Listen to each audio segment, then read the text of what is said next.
Jour de la Toussaint au Congo-Brazzaville.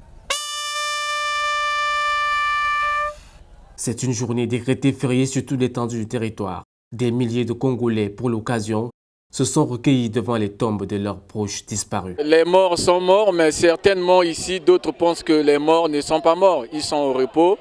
Voilà pourquoi quand on vient effectuer de tels gestes, à la fin, dire quand même un mot. C'est mémorable pour moi. Là, je suis assise sur la tombe de ma défunte maman.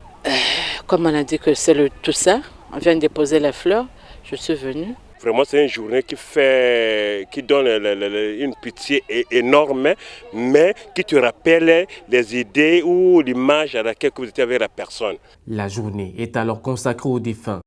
L'on nettoie les pierres tombales, allume des bougies et dépose des gerbes de fleurs.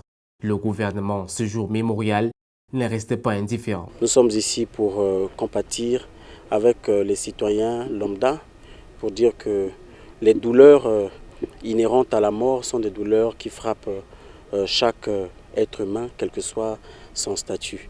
Et donc en ce jour particulier, le Premier ministre a instruit plusieurs membres du gouvernement afin d'accomplir ce geste combien symbolique, je disais, aux côtés de l'ensemble de nos populations. La Toussaint au Congo est aussi un moyen pour le gouvernement de signifier sa solidarité envers les populations. C'est quasiment devenu une culture chez nous.